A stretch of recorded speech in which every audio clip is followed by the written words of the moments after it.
მოგესალმებით ძვირფასო მაყურებლებო და რადიო მსმენელებო. ჩვენ დღეს ვართ სტუმრად რადიო იმიში და ქართული დიასპორა არის ჩვენი მასპინძელი, კერძოდ ბატონი თორნიკე ცირეკიძე, თავმჯდომარე. მისი ხელშეწყობით უშუალოდ მოხდა დღევანდელი რადიოში სტუმრობა.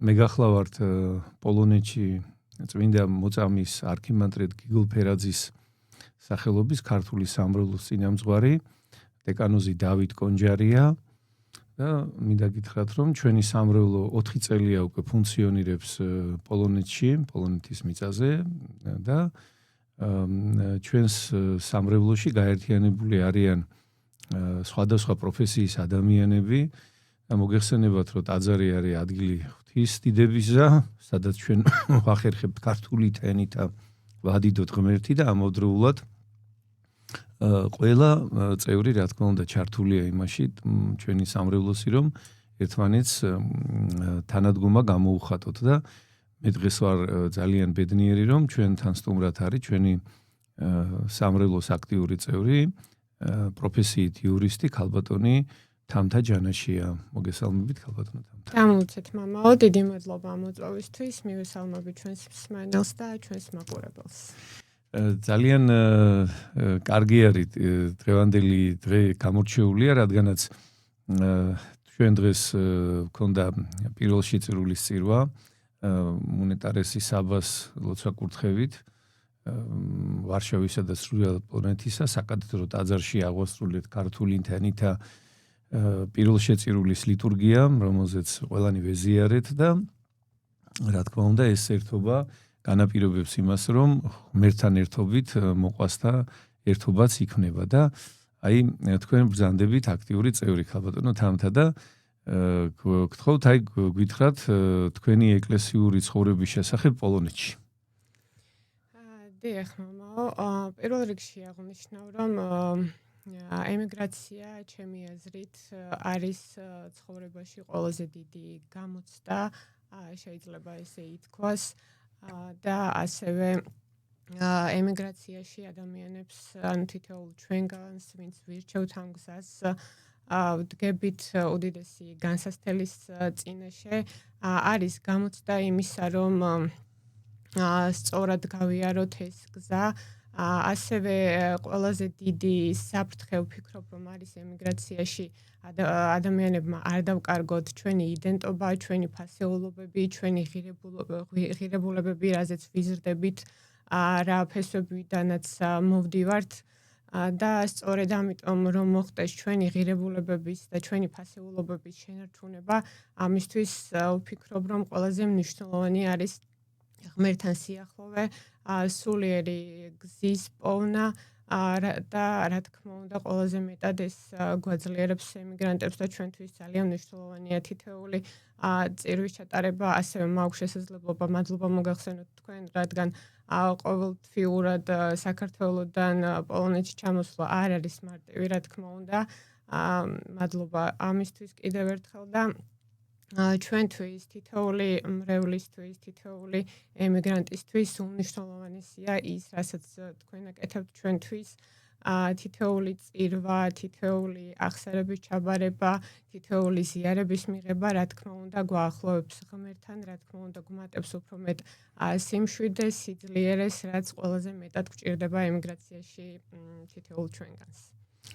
დიახ, დიდი მადლობა თქვენ ნამდვილად ჩართული ხართ ამ ესე იგი სამრევლო ცხოვრებაში და აქტიურად მონაწილეობთ იმაშიც, რომ მოხდეს ეს ყოველივე კეთილად აღესრულოს, რა თქმა უნდა, ქართული მისიის არსებობა პოლონეთში და აი თქვენი პროფესიით ბრძანდებით იურისტი და რა გამოცდილება გაქვთ აი ემიგრაციაში სამართალთან დაკავშირებით? დიახ, უკვე 6 წელია იურიდიულ მომსახურებას ვუწევ ქართველ ემიგრანტებს. ძირითადად ემიგრანტების პრობლემა არის ლეგალურად ცხოვრებასთან, ანუ ბინადრობის მიღებასთან დაკავშირებული. ასევე სამწუხაროდ ხშირია კრიმინალური საკითხები კრიმინალთან დაკავშირებით. თუმცა ფიქრობ ძალიან დიდი ბედნიერებაა ჩემთვის, რომ შემიძლია თუნდაც მცირედი წვლილით მაინც დავეხმარო ჩემს თანამემამულეებს და გავუმარტივო მათ ემიგრაციის სირთულეები და თუნდაც მნიშვნელოვანი პრობლემები, რაც აქვთ სამართალთან და სამართალდამცავებთან. დიახ, ესე იგი ეს თქვენთვის პოლონური ენა არის ჩვეულებრივად, ესე იგი როგორც მშობლიური ენა ჯერჯერობით არ არის გაიგებული, მაგრამ ვცდილობ სრულფასოვნად შევსწავლო. ეს ძალიან ჯერჯერობით. დიახ, ძალიან მნიშვნელოვანია, რა თქმა უნდა, მით უმეტე იურიდიულ საკითხების გარკვევაში, რადგანაც რამდენადაც მნიშვნელოვანია და მე ვფიქრობ, რომ პირველ რიგში, როდესაც ჩამოდის ადამიანი, ესე იგი, ემიგრაციაში, პირველი რაც დაბრკოლება აქვს, ეს ენის ბარიერი არის, რა თქმა უნდა, და ამავდროულად არის აი საბუთების მოწესრიგების პრობლემა, რომელიც ვფიქრობ, ნომერ პირველი პრობლემა არის, ესე იგი, ადამიანისა, რომელიც არის ჩამოსული უკვე სამუშაოდ.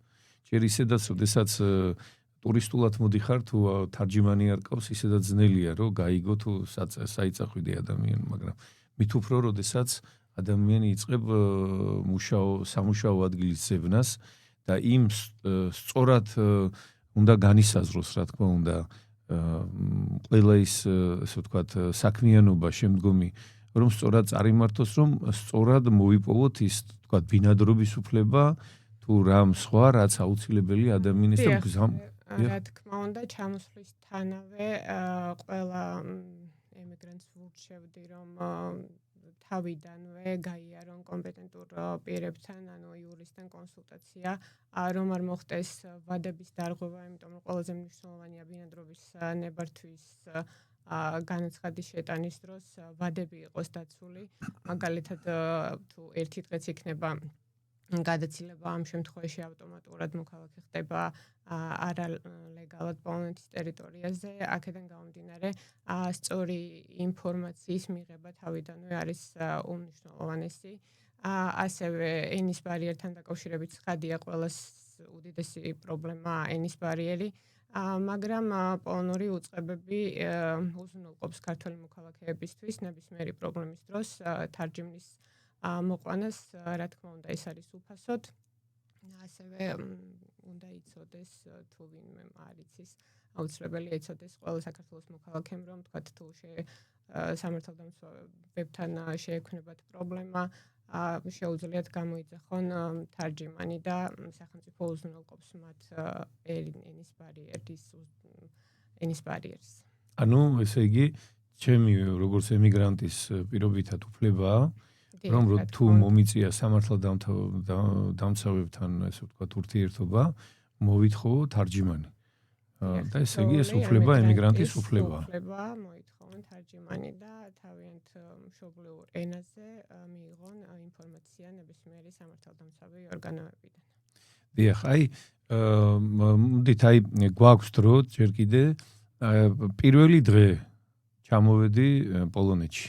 რა უნდა გავაკეთო მე როგორც ემიგრანტმა ადამიანმა, რომ სწორად დასაქმების უფლების მოპოვება, მაგრამ ამ შემთხვევაში დამსაქმებელი თავად არის ვალდებული უზრუნველყოს დასაქმებულის საბუთების დოკუმენტების მოწესრიგება. შემდეგ უკვე გააჩნია თუ ვთქვათ არიან ტურისტული ვიზი თუ სამუშაო უფლებით, ვადები გაითვალისწინო და ვადის დაცვით მოხდეს ბინადრობის უფლებაზე განაცხადის შეტანა. ეს არის ყველაზე მნიშვნელოვანი და ფუნდამენტური ვალდებულება, ესე ვთქვათ, თითოეული ემიგრანტის, რომ შეძლონ ლეგალურად მუშაობა და ცხოვრება. ანუ, ესე იგი, პირველივე დღეებიდან უნდა მოხდეს განაცხადის შეტანა, ესე იგი, ბინადრობის უფლებასთან დაკავშირებით. პირველივე დღიდან არა, მაგალითად თუ ტურისტული თვალისწინებს 90 დღიან ყოფნის უფლებას, მინიმუმ 2 კვირით ადრე რომ მოხდეს განაცხადის შეტანა, ამ შემთხვევაში ვადები დაცული იქნება. დაცული ეს იქნება 90 დღიან, ესე ვთქვათ, მონაკვეთის დარჩენილ ტურისტული ჩამოდის მხოლოდ. ხო, ვინც ტურისტული ჩამოდის, ესე იგი, ეს ბოლო პერიოდის დღე-კვირებში, უნდა ბოლო 2 კვირა როცა არის დარჩენილი, მაშინ უნდა მოხდეს ამ საბუთების უკვე შეტანა შესაბამის უწყებაში. ეს ძალიან მნიშვნელოვანია ამის, ესე ვთქვათ, სწორად განსაზღვრა. და აი, კიდე რა უნდა გაითვალისწინოს ადამიანმა? რა გვა გასათვალისწინებელი ემიგრაციაში მყოფ ადამიანს? ასევე ვინც აუცილებელია თავიდანვე დაიწყონ პოლონური ენის შესწავლა, რადგან რა თქმა უნდა უმარტივებს ცხოვრებას და ასევე მუშაობას თითოეულ ჩვენგანს და ასევე პოლონური ნებისმიერი სისტემა ძალიან აფასებს და პატივსცემს ყველა იმ უცხოელს, ვინც საუბრობს მათ მშობლიურ ენაზე. აქედან გამომდინარე, ვინც აპირებს პოლონეთში ცხოვრებას, აუცილებელია რომ დაიწყონ აქაური ენის შესწავლა. ცხოვრებას და მუშაობას ამავდროულად. ჩვენ ვიმედოვნებთ, რომ აი, ვთქვათ, მოკლე პერიოდში, რომელიც დასახული აქვს ადამიანს, რომ ესე ვთქვათ, ამოწუროს ის თავისი გეგმა და შემდგომ ღირსეულად დაბრუნდეს თავისი გეგმა შესრულებული თავის სამშობლოში და აი ერთი კიდე შეკითხვა ესეთი მაქვს, რომ აი დავუშვათ აი ბოლოსკენ დავწერეთ, არ მოვიდა ესე იგი ბინადრობის უფლების, ესე ვთქვათ, ნებართვა. ამ შემთხვევაში არის გასაჩივრების უფლება და რა თქმა უნდა ამ გასაჩივრების უფლებით გვაქვს ხელახლა იმ საფუძვლის გასაჩივრებით, რა საფუძვლითაც ვიღებთ უარს, თუ იქნება ის საფუძვლები გამოსწორებული და ის დოკუმენტები შევსებული, რა საფუძვლითაც ვიღებთ უარს, ამ შემთხვევაში რა თქმა უნდა შანსია რომ გასაჩივრებამ შეცვალოს გადაწყვეტილება და მივიღოთ დადებითი პასუხი. ეხლა ესე ვთქვათ, შემოტრიალდეს რამდენჯერ მაქვს გასაჩივრების უფლება? გასაჩივრების უფლება ორჯერ არის, პირველ ინსტანცია, ანუ ჟონდის შემდეგ ზედა ინსტანციაში, მაგრამ შემდეგ შეგვიძლია შევიტანოთ სასამართლოს ადმინისტრაციულ განყოფილებაში უკვე. მაგრამ ასევე გვაქვს უფლება სასაზღვრო განყოფილების გადაწყვეტილება, ანუ როდესაც ვთქვათ, ორჯერ მივიღეთ ჟონდიდან უარყოფითი პასუხი და გვაქვს სამშობლოში დაბრუნების ვალდებულება, ამ შემთხვევაში ვასაჩივრებთ უკვე სასაზღვროში და ამითი ვიხანგრძლივებთ მინიმუმ 1 წლამდე პრაქტიკაში ყოფნის უფლებას. აი ძალიან საინტერესო არის რამდენად ესე ვთქვათ ეფექტური არის გასაჩივრება, თქვენ ამის გამოცდილება გექნებათ და რამდენად ესე ვთქვათ ნაყოფიერი არის ასეთი სწორად დასახული მიდგომა. თავიდანვე ვადების გათვალისწინება და ყველა დოკუმენტის სწორად შეტანა ყველაზე მნიშვნელოვანია, რადგან თუ თავიდანვე დარღვეულია ვადები ამ შემთხვევაში საბოლოო შედეგი რომ შეიცვალოს და მოვიდეს დადებითი სამწუხაროდ მცირეა შანსი, თუ თავიდანვე არ არის ვადები დაცული, ამ შემთხვევაში გასაჩივრებით მხოლოდ ვიხანგრძლივებთ პოლონეთში ყოფნის პერიოდს. და სამწუხაროდ არ გვაძლევს იმის საფუძვლებს, რომ ვთქვათ, მივიღოთ ბინადრობის უფლება, ანუ ეგრეთ წოდებული კარტაპოპიტო. აი ამ კარტაპოპიტოს, ესე ვთქვათ, მოპოვებასთან დაკავშირებით არის ძალიან დიდი, ვთქვათ, ყველაზე მნიშვნელოვანია კიდევ ერთხელ აღნიშნავ, ვადები იყოს დაცული და ასევე ლეგალური გზით ვიყოთ შემოსული პოლონეთის ტერიტორიაზე. არის შემთხვევები, როდესაც შემოდიან სახმელეთო გზებით, მაგალითად საქართველოში, ანუ საქართველოს მოქალაქე, როდესაც ბრუნდება თავის ქვეყანაში, ვიზის გარეშე 30 დღე, ბოდიში 90 დღე არ აქვს უკან დაბრუნების უფლება. მაგრამ სახმელეთო გზით შემოდიან ვადაზე ადრე. აქედან გამომდინარე, თუ სახმელეთო გზით ხდება, ან მაგალითად გვარის შეცვლით პოლონეთის ტერიტორიაზე შემოსვლა, ეს არის რა თქმა უნდა არალეგალური შესაბამისად, ეს არ გვაძლევს იმის საფუძველს, რომ შევიტანოთ კარტაზე განაცხადი და რა თქმა უნდა დადებით პასუხსაც ვერ მივიღებთ.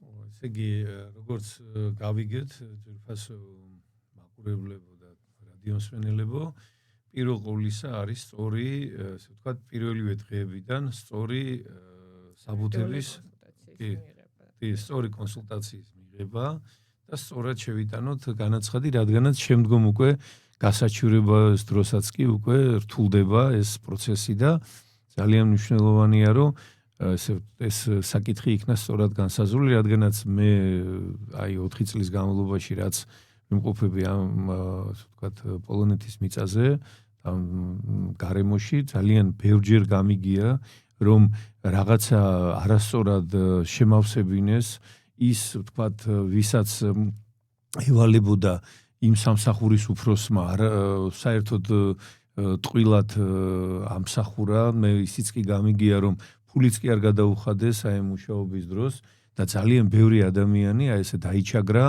უყურადღებობით რაღაცა არასწორად განავითარა თავისი ასე ვთქვათ საქმე. ამიტომ ძვირფასო ძმებოდა დებო ძალიან პირველივე დღიდან სწორ იურიდიულ კონსულტაციით უნდა იხმძღვანელოს. სწორი იურიდიული კონსულტაცია უნდა იხმძღვანელოთ, რათა ცუდი შედეგი არ დაგვიდგეს, არა ქალბატონო. დიახ, თავიდანვე სწორი ინფორმირებულობა და ვადების სრული დაცვა ეს არის ყველაზე ფუნდამენტური საფუძველი, რითიც შევძლებთ უცხო ქვეყანაში მუშაობის და უფლების მოპოვებას. ჩვენს სოციალური გვერდიდან შევძელით ის რომ თქვენი მომსახურების შესახებ გავაზიარეთ ჩვენს გვერდებზე და ვიცით რომ სამრევლოდან იყო თხოვნით მომართვა თქვენ და მის სხვადასხვა ქალაქებიდან ქართული სამრევლოდან და ვიცით იმის შესახებაც რომ ძალიან კარგი სწორი მიმართულებები მიიღეს ადამიანებმა ვიცით ერთ-ერთი ოჯახი გადარჩა დაჭერას რადგანაც არ ესმოდა ენა და არ იცოდა რომ უნდა მისულიყო სასამართლოში და აი ამ შესახებ ვთხოვთ რომ გვიამბოთ რა. დიახ, დამეკავშირდა ერთ პიროვნება სასამართლოდან მქონდა მიღებული გამოძახება იყო მოწმის სახით, მაგრამ არის შემთხვევები, როდესაც უწერია დოკუმენტში რომ იძახებენ მოწმის სახით, მაგრამ შესაძლებელია ასევე მიენიჭოს ბრალდებული სტატუსი. აქედან გამომდინარე ამ პიროვნებისთვის აუცილებელი იყო სასამართლოში წარდგენა, იმყოფებოდა სხვა ქალაქში, ასევე ჰქონდა ჯანმრთელობის მდგომარეობა ცუდი, ვერ ახერხებდა სასამართლოში მისვლას, არაპირებდა, მაგრამ რა თქმა უნდა ვუხსენი რომ მისი გამოუცხადებლობა გამოიწვევდა მძიმე შედეგებს, შესაძლებელი იყო დაისვა ძებნაზე და მოხდებოდა მისი იძულებით მიყვანა და დაკავება. აქედან გამომდინარე რა თქმა უნდა ყველაზე მნიშვნელოვანია სწორი კონსულტაციის მიღება და საბედნიეროდ დამეკავშირდა ეს პიროვნება და მიიღო სწორი კონსულტაცია და გადაურჩა შემდგომ პრობლემებს. ხო, ну აშკარა პრობლემებისაგან გადარჩა ეს ადამიანი და მადლობა რა თქმა უნდა თქვენ და მადლობა რომ ესე ვთქვათ არის კომუნიკაციის შესაძლებლობა, ასევე ერთ-ერთი ამბავი მინდა რომ ამ ამბავზეც ვისაუბრო, ძალიან მნიშვნელოვანი ამბავი, ესე ვთქვათ წრე შეიკრა, რგოლი შეიკრა, ძალიან მნიშვნელოვანი, იმდენად რომ ჩართული იყო აბსოლუტურად საქართველოს ესე ვთქვათ საკონსულოც და მინდა აი ჩვენს ტელემაყურებელს და რადიომსმენელს უთხრა იმის შესახებ რომ ძალიან მნიშვნელოვანი რამ მოხდა რომ გადაწყვეტილება სასამართლო გადაწყვეტილება იყო მიღებული და აი ამის შესახებ აბსოლუტურად შემოტრიალდა ეს ყველაფერი და მოხდა ჩარევა და ну აი რაღაცა გავიმარჯვეთ რა გავიმარჯვეთ საღმაზმა გაიმარჯვა და გთხოვთ ამის შესახებ გვიამბოთ. დიახ, ზოგადად ჩემს ესეთ გაკეთებულ საქმეებზე არ მეყვარს საუბარი, იმიტომ რომ პირიქით ჩემო საქმეებმა უნდა ისაუბროს ჩემზე, მაგრამ ეს ის შემთხვევა ნამდვილად რომელიც არ უნდა დარჩეს ყურადღების მიღმა თუნდაც მსმენელის მხრიდან ეს იყო არაჩვეულებრივი მაგალითი რამდენი შეუძლია ერთობას და მხოლოდ ერთად ბრძოლით შევძლებთ რომ ესეთი შედეგები ვნახოთ ერთად. ნუ მოვყვები მოკლედ მაყურებელს ერთ-ერთი ქართველი ქალბატონი იყო ოჯახური ძალადობის მსხვერპლი, მეუღლე დააკავეს რა თქმა უნდა. ამ ქალბატონს ყავდა არასრულოვანი შვილები, თავად იმყოფებოდა ფეხმძიმე. სამსულად არის ეს ქალი. ორი ბავშვის მოლოდინშია. დიახ. იქიდან გამომდინარე, რომ ფიზიკურად არ ქონდა მუშაობის შესაძლებლობა და ყველაზე დიდი სირთულე იყო ამათვის, რომ საქართველოშიც არ ქონდათ საცხოვრებელი სამწუხაროდ.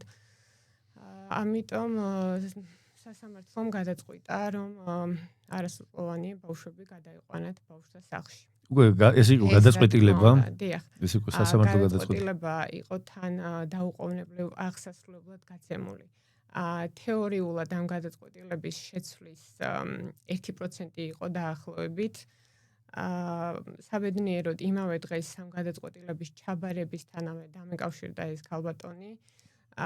შემდეგ, რა თქმა უნდა, დავფიქრდი, რა სამართლებრივი ბერკეტები მქონდა ამ პრობლემის მოსაგვარებლად. მაგრამ კომპლექსური პრობლემა არ იყო მხოლოდ სასამართლო გადაწყვეტილების შეცვლა, მოსაგვარებელი იყო მათი საცხოვრებელი. იქიდან გამომდინარე, რომ შეგვიძლებოდა ამ სასამართლო გადაწყვეტილების შეცვლა. შემდეგ დაგიკავშირდით თქვენ და როდესაც თქვენ შეძელით ამ ოჯახისთვის საქართველოში საცხოვრებლის მოძიება და ყველაზე მნიშვნელოვანი პრობლემის მოგვარება, ეს იყო ჩემთვის ძალიან დიდი ძალა იმისთვის, რომ თუნდაც ის 1% შანსი თეორიულად რაც არსებობდა ამ საქმის მოსაგებად გამომეყენებინა და რა თქმა უნდა დავიწყე ბრძოლა, იყო მცირე შანსი, რა თქმა უნდა, მაგრამ ვთვლი, რომ ყოველთვის აქვს ბრძოლას აზრი.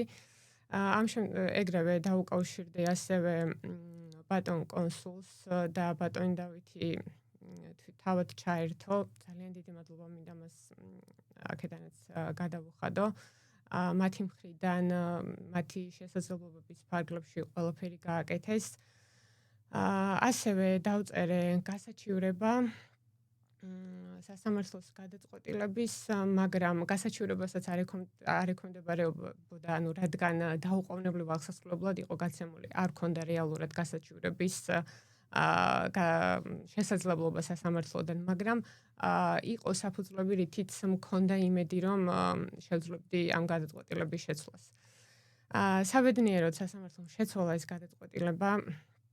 ასევე აღნიშნავ, რომ რადგან ბავშვთა სახლში უნდა გადაიყვანოთ ეს ბავშვები საქართველოში, ანუ საზღვრისკვეთის უფლება არ ქონდათ.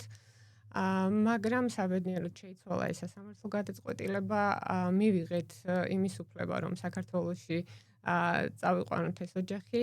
მამაო, თქვენი დახმარებით და კიდევ ერთხელ მადლობას გიხდით ამისთვის, მათ საქართველოში ექნება თავშესაფარი. 2 დღის წინ უკვე ჩამოვიდნენ ვარშავაში. მათ დახვედრა დაბინავებაში ასევე დამეხმარა დიასპორის თავმჯდომარე თორნიკე ცირეკიძე და მასაც მადლობას ვუხდი. და ეს იყო ჩვენი ყველაზე დიდი გამარჯვება ერთობლივი.